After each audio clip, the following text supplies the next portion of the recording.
안녕하십니까. 남북미 무기열전 시간입니다. 네, 정말 오랜만에 뵙는 것 같네요.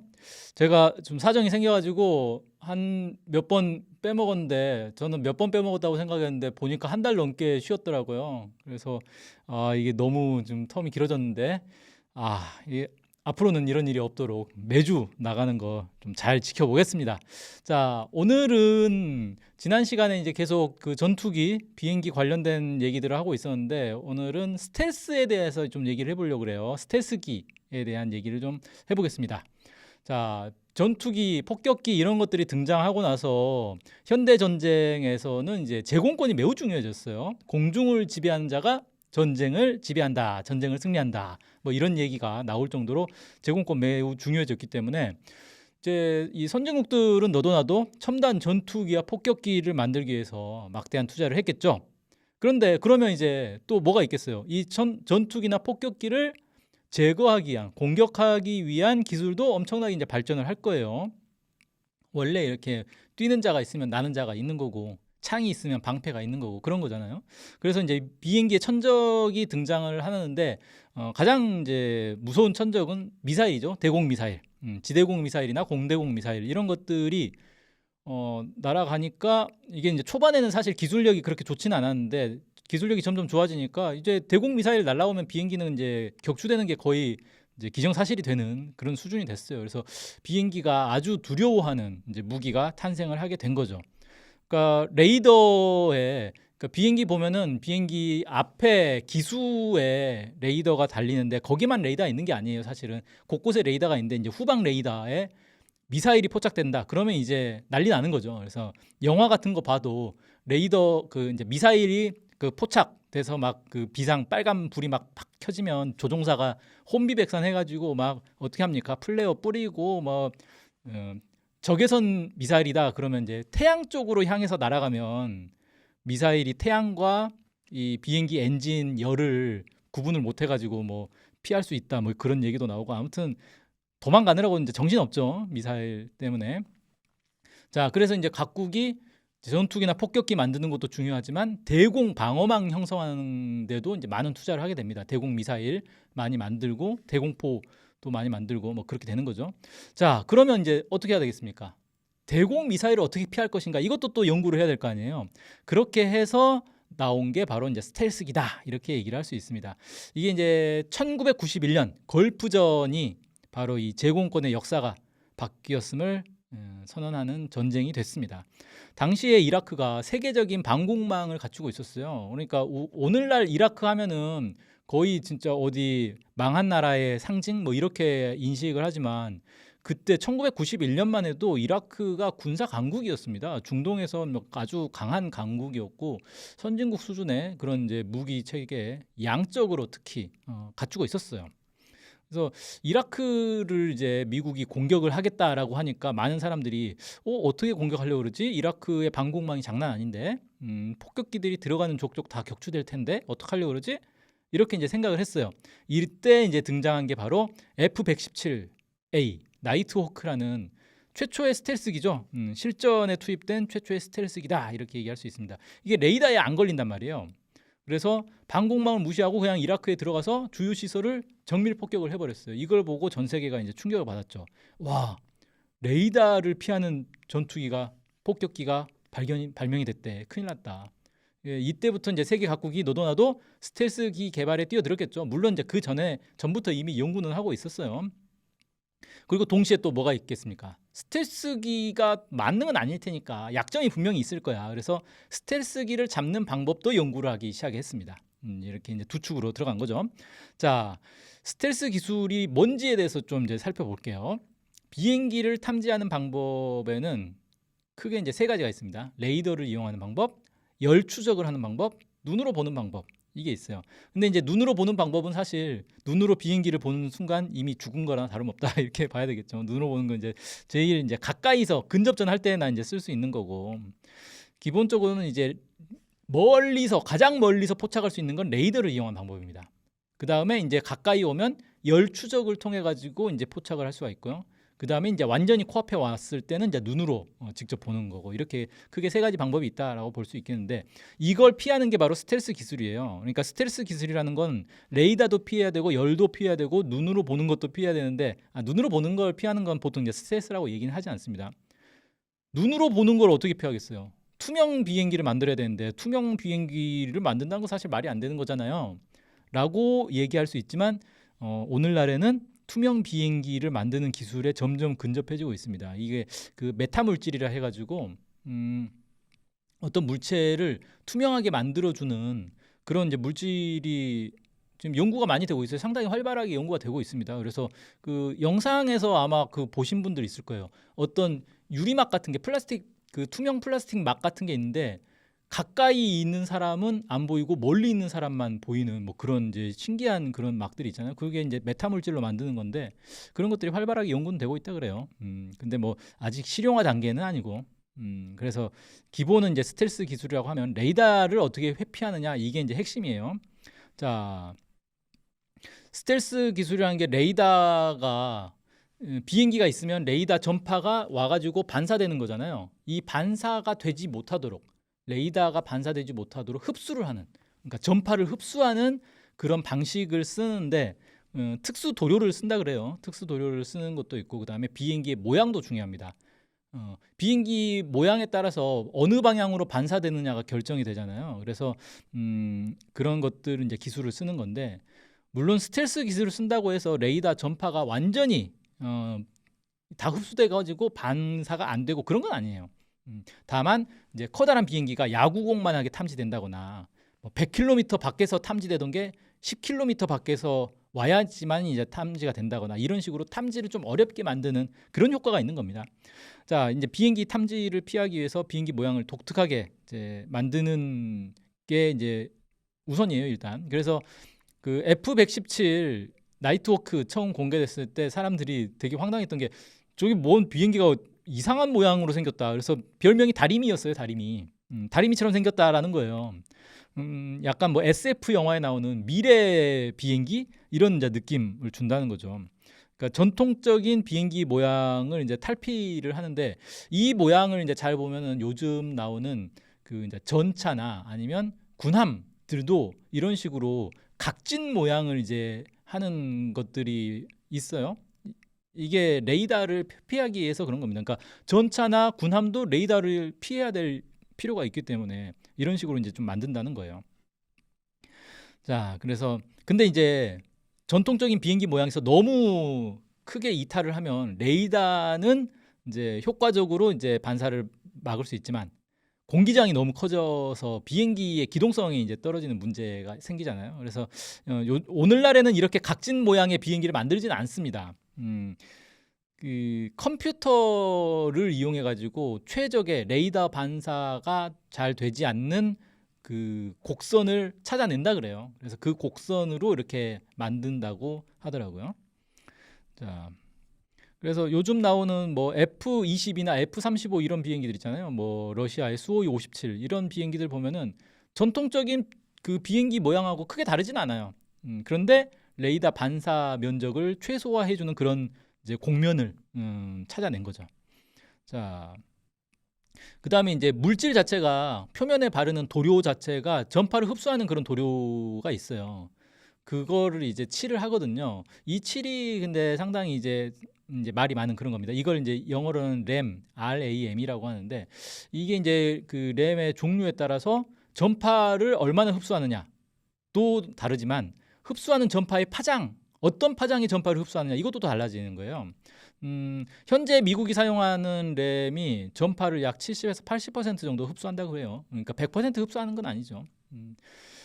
그렇게 됐다고 하고 그다음에 이제 아까 그 레이더와 함께 열 추적도 한다 그랬잖아요. 열 추적이라는 건 대체로 보면은 이제 제트 엔진 뒤에 노즐에서 나오는 배기가스 이게 뜨거운 배기가스이기 때문에 이게 이제 표적이 되는 거예요. 노즐 자체도 이제 뜨겁게 달궈지는 거고.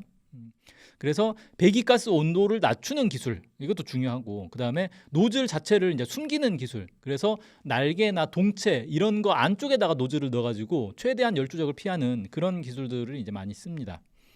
그다음에 이제 비행기를 눈으로 탐지하는 걸 못하게 하는 거는 뭐가 있겠어요? 색깔 칠하는 거예요. 그래서 밑에서 보면 밑에서 비행기의 아랫면을 볼 때는 하늘과 구분이 잘 안 되도록 그렇게 칠하고 위에서 볼 때는 땅과 구분이 안 되도록 칠하고 뭐 이런 식으로 이제 연구를 많이 하겠죠. 근데 생각을 해보면 야 하늘과 구분이 안 되게 하려면 하늘색을 칠하면 되겠네라고 생각하잖아요. 근데 실제로는 하늘색을 칠하지는 않더라고요. 회색을 보통 칠한대요. 왜 그러냐면 우리가 이제 가까이 있는 물체를 볼 때는 하늘색으로 칠한 물체가 하늘색으로 보이잖아요. 근데 이게 아주 멀어지면은 사실 이런 거 생각해 보시면 돼요. 그 산이 가까이 있는 산은 초록색으로 보이는데 멀리 있는 산은 파란색으로 보이는 거 아세요? 그래서 이 막 그 거대한 산맥 이런 거 볼 때 가까이 있는 산과 멀리 있는 산의 색깔이 다르게 보입니다. 그런 것처럼 비행기도 높은 하늘에 떠 있기 때문에 땅에서 보면은 그 색깔이 원래 비행기 색깔을 우리가 보는 게 아니에요. 그래서 전체적으로는 회색으로 칠하는 게 가장 눈에 안 띈다라고 하더라고요. 그래서 요즘은 이제 비행기 색깔을 칠할 때 회색으로 많이 칠한다고 해요. 자, 이제 전 세계에 스텔스기가 얼마나 있는가를 한번 볼까요? 스텔스기를 가장 먼저 만든 나라 미국이죠. 가장 많이 만든 나라도 미국입니다. 그 뒤에 이제 러시아가 스텔스기를 개발을 했고, 그 다음에 중국도 스텔스기를 개발을 했어요. 그 다음에 유럽, 인도, 일본, 한국도 스텔스기를 개발은 하고 있는데 아직 개발을 하지는 못했습니다. 그래서 실제로 스텔스기를 보유한 나라는 세 나라 밖에 없다. 이렇게 좀 볼 수 있고요. 미국은 그 F-117 나이트호크 아까 얘기했죠. 이걸 처음에 개발한 거는 1983년이라 그래요. 그래서 64대까지 만들고 더 이상 개발을 하지 않습니다. 이게 이따가 뒤에서 이제 좀 설명을 하게 될 텐데 F-117은 퇴역을 했어요. 퇴역시켰어요. 더 이상 쓸 수 없다. 약점이 발견이 돼 버렸거든요. 그 다음에 이제 B2 스피릿이라고 이거 폭격기입니다. 대형 폭격기예요. 엄청 커요. 1997년에 개발을 했고 21대를 만들었습니다. 왜 이렇게 조금 만들었냐? 너무 비쌉니다. 이 B2가 세계에서 가장 비싼 비행기예요. 너무 비싸서 많이 만들지를 못해요. 그 다음에 이제 미국이 자랑하는 F-22 랩터, 이건 이제 전투기죠. 2005년에 개발됐으니까 사실 20년 묵은 전투기예요. 그래서 미국이 자랑은 하는데 사실 상대적으로 낡은 전투기가 돼버렸죠. 그 다음에 이제 F-35 라이트닝 2, F-35 A, B, C 세 가지 종류가 있어요. 뭐 다목적 전투기인데 이게 2015년에 개발이 돼서 대량 생산을 합니다. 이거는 애초에 설계할 때부터 대량 생산을 목적으로 개발을 시작을 한 거예요. 왜 대량 생산하느냐? 해외 수출을 하려고.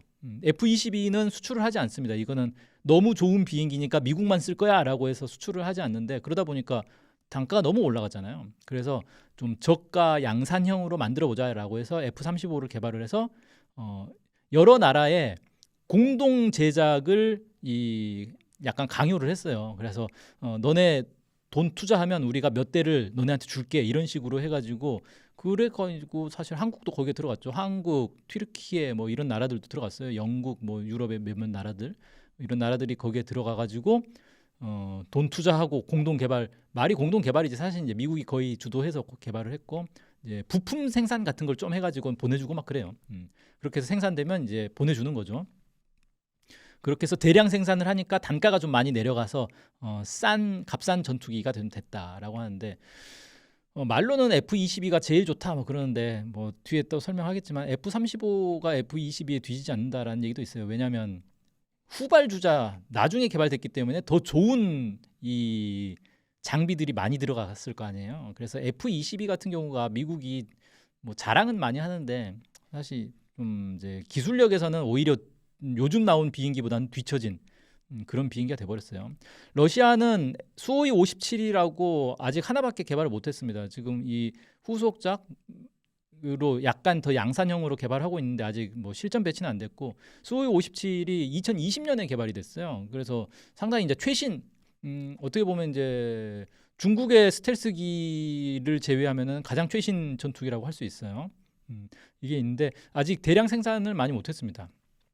그리고 수호이 57을 아마 인도에도 수출을 했을 거예요. 그리고 지금 최근에 나온 정보로는 이란과 북한에도 수호이 57을 수출한다라는 소문이 지금 돌고 있습니다. 근데 만약 이게 진짜 사실이면 중동이나 한반도의 이 제공권 이게 완전히 이 지형이 뒤바뀌는 거다라고 봐야 돼요. 왜냐하면 수 57 같은 경우는 상당히 강력한 이제 전투기로 알려져 있기 때문에 이게 어떤 파장을 불러일으킬지 좀 주목이 됩니다. 그다음에 중국은 제20 위룡을 시작으로 해서 스텔스기를 지금 이제 여러 종류로 좀 만들어 놓고 있어요. 근데 저희가 남북미 무기 열전이다 보니까 중국 무기를 안 다루네요. 아쉽지만 네, 중국 무기는 생략. 궁금하신 분들은 좀 찾아보시기 바랍니다. 자, 이렇게 해서 스텔스기에 대한 기본 개요를 좀 이제 살펴봤고요. 좀 더 이제 들어가서 스텔스기의 장점과 단점 이런 것들을 좀 살펴보려고 그래요. 일단 스텔스기의 단점부터 좀 살펴볼게요. 스텔스기의 한계 가장 큰 약점이 뭐냐면 비싸다는 겁니다. 네. 개발 생산 비용이 너무 비싸요. 그러니까 어떤 수준이냐면 미국의 국방비도 감당을 못한다라는 겁니다. 그러니까 전 세계 국방비의 절반 가까이 쓰는 거잖아요, 미국이. 그런데도 감당이 안 돼가지고 원래 계획만큼 생산을 못 하고 있다라고요. 아까 이제 얘기했던 B2 스피릿 같은 경우는 원래 계획이 132대를 생산할 거였대요. 근데 대당 가격이 22억 달러. 22억 달러면 어떻게 됩니까? 뭐 2조, 3조 뭐 가까이 되는 돈이죠. 어마어마한 한 대당 그렇게 개발비가 너무 많이 나가잖아요. 그래서 21대 만들고 더 이상 못 만드는 상황이고요. F-22 랩터도 처음에 750대를 개발하려고 했대요. 근데 너무 비싸니까 국방비로 감당이 안 된다 해서 195대 생산으로 축소를 했고요. 아까 얘기했던 이제 미국의 F-35 같은 경우는 이제 해외 판매 공동 개발을 이제 해서 돈 문제를 좀 어느 정도 해결한 그런 이제 수준입니다. 그러니까 유럽이나 인도, 일본 이런 나라들도 개발을 하고 있다 그랬잖아요.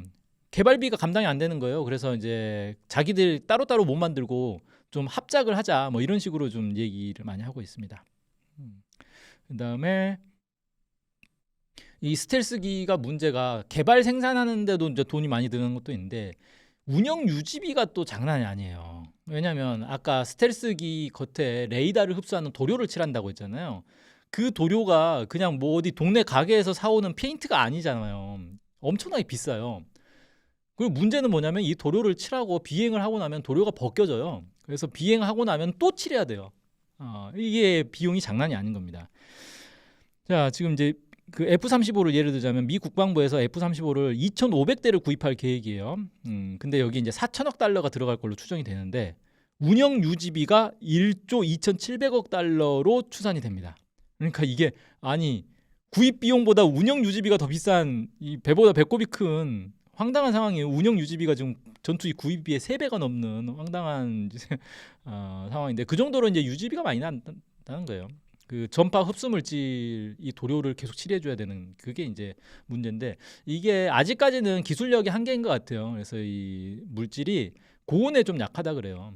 근데 요즘 나오는 이제 전투기들이 대부분 초음속 비행기잖아요. 초음속으로 비행을 하면 뜨거워진단 말이에요. 공기 마찰 때문에 우리가 이제 바람이 불면 시원하다라고 생각하는데 그거는 이제 바람이 약하게 부니까 시원한 거고 초음속으로 강한 바람이 불면 뜨거워지거든요. 오히려 공기 마찰 때문에. 그래서 이 초음속 비행기가 초음속 비행을 한번 할 때마다 고열이 발생해서 도료가 다 녹아버린다는 거예요. 날아가 버려요. 그래서 어쩔 수 없이 이제 다시 칠해야 되는 그런 상황이 되는 거죠. 비싼데 장난 아니겠죠. 그 이제 그 사진 보시면 F-22 사진인데 F-22 앞쪽에 그 콕핏 바로 앞쪽이 좀 이상하게 막 일그러져 있잖아요. 뭐 구멍 뚫린 것처럼. 이게 뭐냐면 스텔스 도료가 파손된 거예요. 그래서 F-22 같은 경우는 비행 시간당 유지비가 평균 6,500만 원 수준이라고 합니다. 심란하죠. 자, 그래서 이를 막기 위해서는 공기 마찰을 줄이는 설계를 해야 되는데 공기 마찰을 줄이는 설계를 하면 비행기 기동성이 또 떨어지는 문제가 있어요. 그래서 어떻게 되느냐? 초음속 비행기가 웬만하면 초음속 비행을 안 하는 게 좋다라는 거예요. 유지비 많이 드니까. 그래서 진짜 실전이나 작전 뭐 이런 게 아니면 초음속 비행하지 마 이렇게 된다는 거죠. 좀 황당한 얘기죠. F-35 같은 경우도 최대 속도가 마하 1.6까지 나오는데 실제로는 마하 1.2 이상으로는 날지 못하게 제한을 한대요. 그리고 초음속으로 날려면 1분 이내로만 날아라. 계속 날면 점점 뜨거워지니까 더 이상 뜨거워지면 이제 도료가 벗겨진다 싶으면 초음속 비행을 이제 중단하고 다시 느리게 날아야 이렇게 하는 이런 황당한 지금 상황인 거예요. 초음속을 위해 모든 걸 양보하고 있는 그런 상황이죠. 자, 한국군도 지금 F-35를 받아서 쓰고 있잖아요. 여기 이제 더 큰 문제가 있습니다. 이 스텔스 도료를 칠하는 게 그냥 어디 구멍가게에서 롤러로 이렇게 칠하는 그런 게 아닙니다. 그 스프레이로 칠하는데 스프레이로 칠하는 것도 뭐 손으로 이렇게 칠하고 이런 수준이 아니에요. 완전히 그 밀봉 복장을 하고 이게 그 인체에 매우 해롭기 때문에 그래서 그렇게 이제 하고 이제 칠을 해야 되는데 한국에서는 이 스텔스 도료 칠을 못 합니다. 그래서 로키드 마틴이 지정한 정비창으로 가서 칠해야 되는데 그게 일본과 호주에 있어요. 그러니까 한국에서 F-35로 훈련 한번 하고 그 초음속 비행 한번 해보자라고 해서 초음속 비행 하잖아요. 그럼 일본으로 가야 돼요. 일본에 가서 거기서 스텔스 7 다시 하고 한국에 와야 됩니다. 이런 황당한 상황이라는 거예요. 그 다음에 초음속 비행을 그럼 안 하면 되겠네라고 하는데 안 해도 계속 비행을 하다 보면은 스텔스 도료가 조금씩 벗겨지기 때문에 주기적으로 또 칠을 해줘야 된대요. 그러니까 이제 운영 유지비가 너무 많이 드는 거예요. 스텔스 도료가 지금은 기술이 발전했는지 모르겠는데 몇 년 전의 자료를 보면은 스텔스 도료 칠을 하고 나서 말려야 되잖아요. 또 빨리 안 마르는 거예요. 이틀이나 말려야 되는 거예요. 그러니까 이게 좀 황당한 건데 초기에 F-22 같은 경우는 1시간 비행하고 34시간 동안 정비를 했대요. 도료 칠하고 말리고 뭐 이런 것까지 포함해가지고. 그러니까 이게 뭐예요? 1시간 비행하고 34시간을 운영을 못하니까 이게 이제 실전에서는 치명적인 약점이 될 수가 있는 거죠. 이렇게 이제 스텔스기의 사용에 많은 제약이 따른다라는 거, 이게 이제 좀 단점이라고 할 수 있겠고, 그 다음에 스텔스를 탐지하는 기술도 점점 발전을 하고 있어요. 이것도 참 재밌는 얘기가 있는데, 그 이제 F-117 얘기를 아까 했었잖아요. 최초의 스텔스기라고 하는 F-117이 1991년에 이라크전에서 이제 최초로 등장을 했죠. 근데 실제로는 1989년에 실전에 투입이 된 적이 있대요. 미국의 파나마 침공 때 출격을 했는데 그때는 이제 완전 극비로 했기 때문에 아무도 몰랐어요. 나중에 이제 공개됐죠. 그렇게 해서 이제 1991년에 스텔스기로 완전히 이제 맹활약을 했는데 1998년에 코소보 전쟁이 일어났는데 여기서 F-117이 격추가 되는 초유의 사건이 발생합니다. 스텔스기 격추는 아마 이때가 처음이었을 거예요. 이후에도 아마 스텔스기 격추는 없을걸요. 유일한 이제 격추라고 할 수 있겠죠. 자, 근데 유고슬라비아군이 어떻게 F-117을 격추했지? 이게 아직까지도 미스테리입니다. 미국도 지금 정확하게 왜 격추된지를 모르니까 어떻게 못하잖아요. 그래서 운영을 그냥 F-117 운영을 중단할 수밖에 없는 거예요. 퇴역을 시킬 수밖에 없는 상황이 된 거예요. 지금 이제 알려진 거는 지대공 미사일이 격추됐다라는 거예요. SA-3으로 추정되는 지대공 미사일이 격추됐다라는 것만 확인이 됐고 어떻게 그럼 포착했냐? 레이더에 안 걸렸을 텐데라는 건데 한때는 F-117이 폭탄을 투하하기 위해서 폭탄창을 딱 열었을 때 그때 포착이 돼가지고 격추된 거다라는 주장이 있었는데 이건 아니다라는 거예요. 일단은 폭탄창을 열고 폭탄 투하하는데 시간이 뭐 엄청 오래 걸리는 거 아니잖아요. 끼케야 몇 초, 몇십 초 뭐 이런 거예요. 그 사이에 레이더를 포착해가지고 바로 미사일을 쏜다? 이게 말이 안 된다는 거죠. 그러니까 우리가 대공 미사일이라는 게 레이더 포착됐습니다. 그럼 바로 버튼 누르고 뿅 발사하는 그런 개념이 아니에요. 레이더를 포착하면은 그때부터 발사 준비를 해가지고 발사를 하기 때문에 그 사이에 시간이 꽤 필요해요. 근데 폭탄창 여는 그 몇 초 사이에 포착은 할 수 있다고 해도 그 사이에 준비를 해가지고 바로 발사할 수도 없는 거고 그 다음에 폭탄창을 다시 닫으면 레이더에 또 안 포착이 안 되잖아요. 그럼 그 미사일은 그냥 예상된 경로를 예측해가지고 그냥 타격할 수밖에 없는데 그 사이에 F-117이 가다가 경로를 바꾸면 그러니까 폭탄을 투하했으니까 당연히 경로 바꿀 거 아니에요. 그럼 못 맞히는 거죠. 그래서 이거는 좀 소설이다. 말이 안 된다. 이런 이제 추측이 있었는데 이게 확인이 된 건 뭐냐면은 F-117이 폭격을 끝내고 귀환하다가 격추를 당했다는 거예요. 그러니까 애초에 폭탄창을 열고 뭐 하고 뭐 이런 개념이 아니었다는 거죠. 이건 이제 낭설이라는 게 확인이 됐고요. 가장 설득력 있는 주장은 뭐냐면 레이더에 포착이 됐다는 거예요. 스텔스를 포착하는 레이더가 있었다는 거예요. 유고슬라비아군에. 이게 뭐냐? 스텔스라는 게 원래 레이더에 포착이 안 돼야 되는 거 아니냐라고 하는데 아까 이제 그 스텔스 도료를 칠할 때 어떤 파장의 전파를 흡수하느냐가 다 다르다고 했잖아요. 그러니까 일반적으로 이 비행기를 포착하는 레이더가 쓰는 이 단파장 그 레이더가 있는데 그거에 맞춰 가지고 보통 도료를 칠한단 말이에요. 근데 유고슬라비아군이 UHF 밴드라고 해서 장파장 레이더를 썼다는 거예요. 그러니까 장파장 레이더를 쓰면은 이 스텔스기도 포착이 된다는 거죠. 흡수가 제대로 안 되니까. 근데 그러면 장파장 레이더를 세 개가 다 쓰면 되겠네라고 생각하는데 이게 장파장 레이더는 단점이 뭐냐면은 정확도가 매우 떨어집니다. 그러니까 단파장 레이더를 쓰는 이유가 있어요. 정확도가 높아야지 그 하늘 허허 벌판은 아니고 이 그냥 상공에 비행기라는 게 점 하나잖아요. 그걸 맞추려면 얼마나 정밀해야 되겠어요. 근데 장파장 레이더는 그 정도 정밀도가 나오지 않습니다. 그러니까 비행기가 대충 어디서 어디로 가고 있네 정도만 포착되는 거지 정확하게 어디에 있다라는 게 확실하게 딱 포착되는 정도는 아니에요. 해상도가 매우 떨어져요. 하지만 대충 이제 유추를 해가지고 대충 계산해서 쏴서 운 좋게 맞춘 거죠.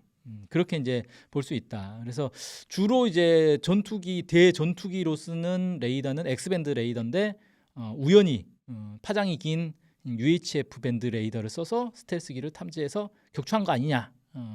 자 이렇게 되니까 이게 이제 나중에 알려졌어요. 그러다 보니까 이제 여러 나라들이 그러면 우리도 X밴드 레이더만 쓰지 말고 장파장 레이더도 섞어서 써야겠다. 그래서 두세 가지 파장의 레이더를 섞어서 쏘면 장점이 이제 생긴다는 거죠. 그래서 뭐 VHF 밴드라든지 L 밴드라든지 이런 장파장 레이더도 다시 이제 많은 나라들이 이제 쓰기 시작했다. 이렇게 좀 알려져 있습니다.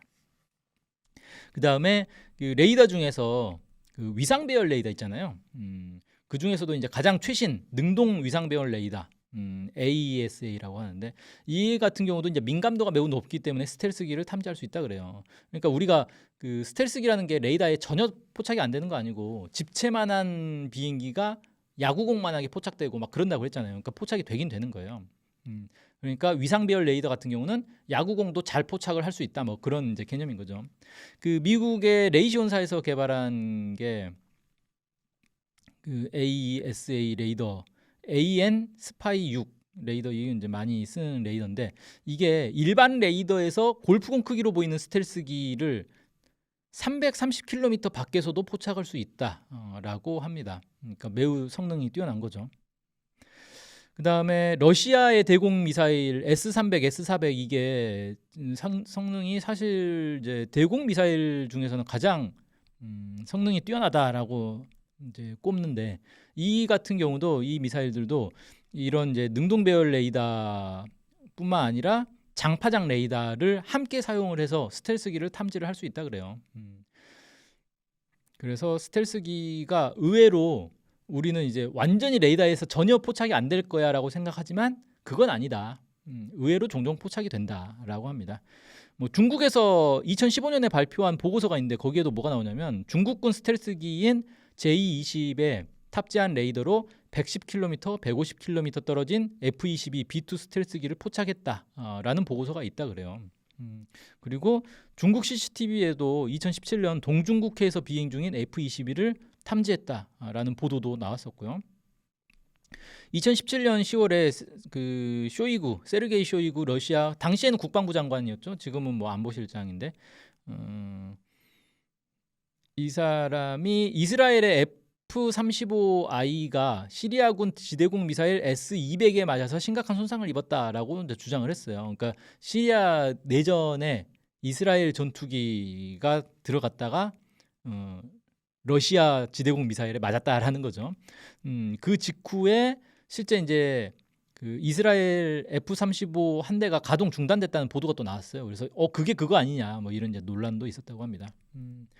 2018년 9월 24일에는 수호이 35 전투기 조종사로 추정되는 인물이 시리아에서 비행 중 찍은 F-22 사진을 공개하는 일도 있었는데 이건 뭐 사진 보면 있습니다.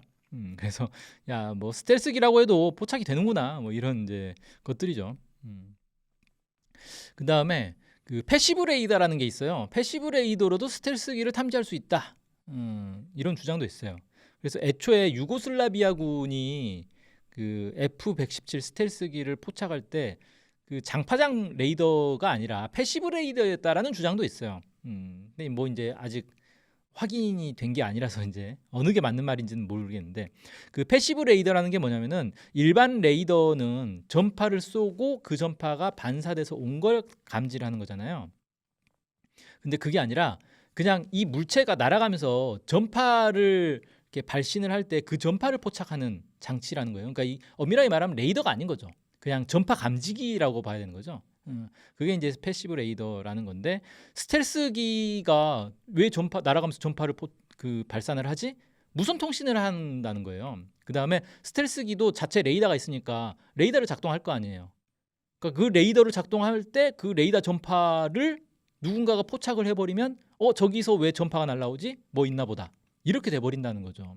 그래서 실제로 이제 전투기들이 레이더를 24시간만 아니 그 날아가는 동안 계속 가동하고 그러지 않습니다. 그러면 그 적들에게 포착이 되기 쉽기 때문에 레이더를 평소에 꺼놓다가 이렇게 짧게 작동을 해가지고 잠깐 보고 뭐 이런 식으로 이제 작동을 많이 해요. 그리고 무선 통신도 최소로 이제 줄이려고 하죠. 작전 중에는 무선 통신을 최대한 안 하는 게 좋겠죠. 그래야 스텔스기의 그 무선 통신이 포착이 안 되기 때문에 그런 이제 단점들도 있더라라는 거예요. 자, 그 유고슬라비아군이 사용했을 것으로 추정되는 패시브 레이더가 체코의 국영기업 테슬라에서 개발한 타마라 레이더라고 이제 뭐 추정을 해요. 이 체코의 타마라 레이더가 그런 이제 역할을 했다라는 건데, 이후에 이제 체코가 그걸 개발한 베라 레이더를 또 개발을 했대요. 그리고 중국에서 그 타마라 레이더를 입수를 해가지고 자체로 또 패시브 레이더를 개발을 했어요. YLC-20이라고 해서 이런 식으로 해서 스텔스를 탐지하는 기술들이 나날이 이제 발전을 하고 있다라는 거고, 이제 중국 같은 경우가 이 기술이 상당히 좀 발전한 걸로 보여져요.